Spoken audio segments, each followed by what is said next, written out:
Over the course of the 18th century, the King James Version became the standard for English-speaking scholars.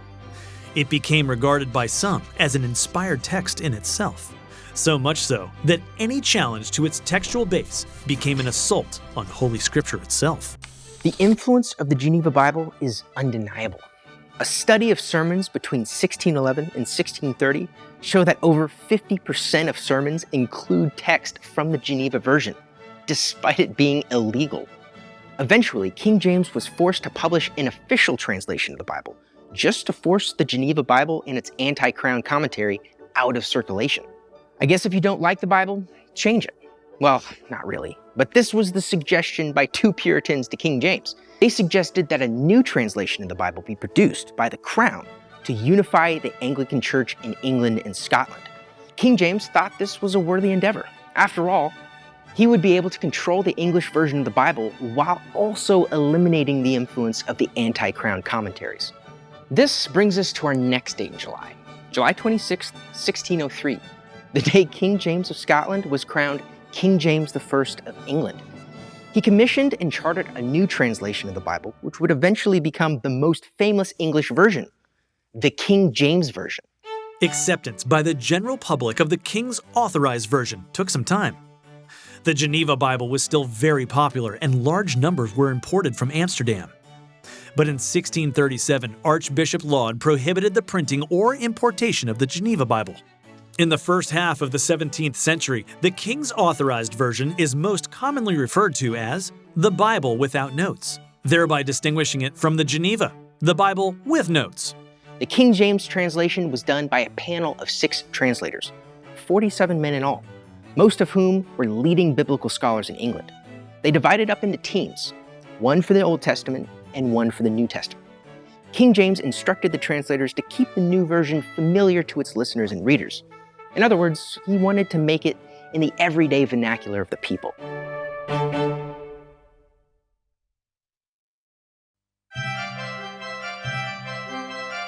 King James desired to unify the Anglican Church with one common book. Eventually, the King's Authorized Version became the only current version circulating among the English-speaking people. Once again, the translation had its critics. As with the earlier Tyndale translation, the argument of word-for-word translation versus common everyday vernacular was divisive. Hugh Broughton, a highly regarded English Hebraist, issued a total condemnation of the King's Authorized Version. He especially criticized the fact that the translators did not use word-for-word equivalents and stated that he would rather be torn in pieces by wild horses than that this abominable translation should ever be foisted upon the English people. It should be noted that he was excluded from the panel of translators due to his volatile personality. Disputes like these did not stop the distribution of the King James Authorized Version. Over the course of the 18th century, the King James Version became the standard for English-speaking scholars.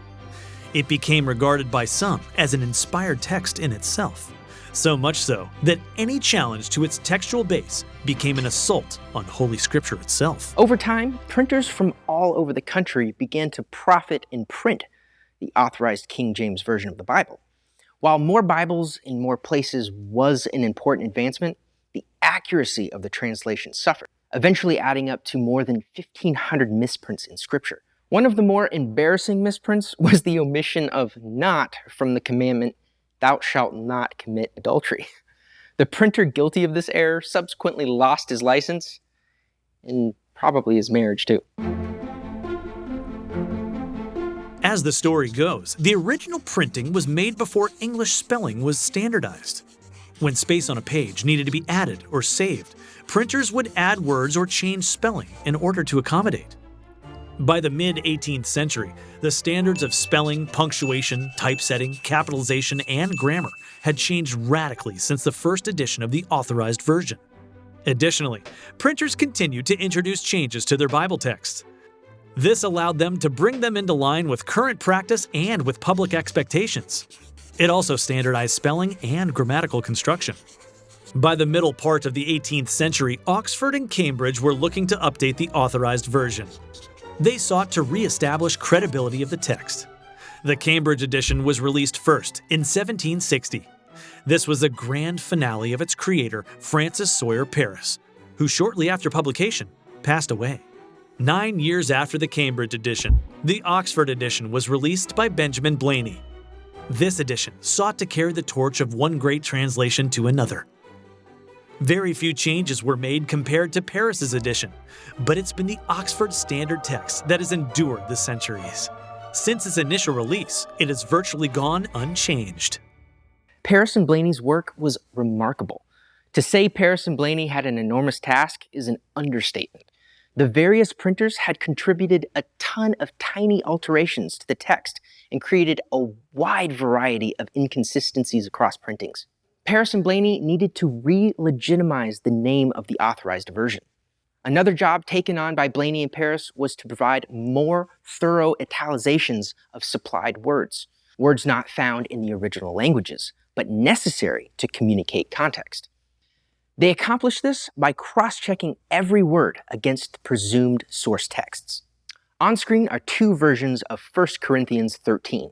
The first is from the 1611 version, and the second from 1769.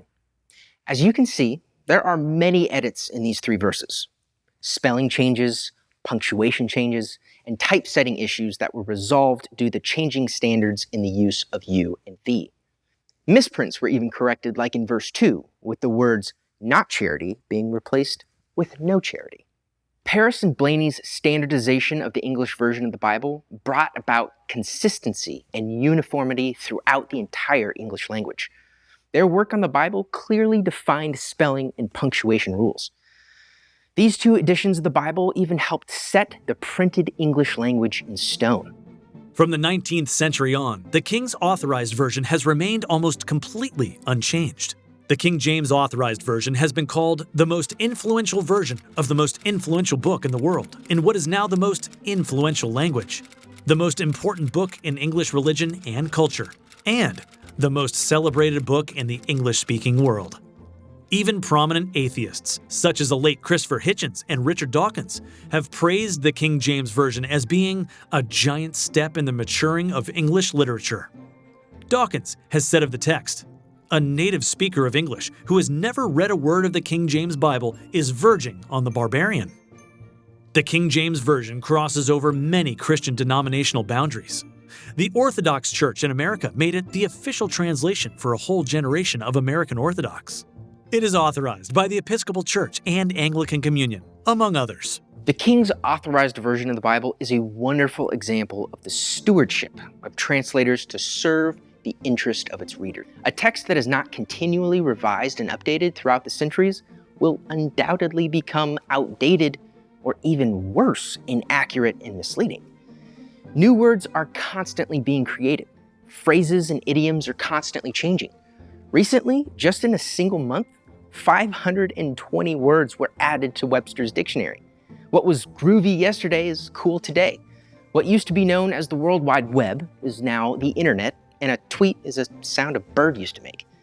Even if you look back at books written in English only 100 years ago, they're almost impossible to read compared to books today. It all changes eventually, and that's what translators face every day.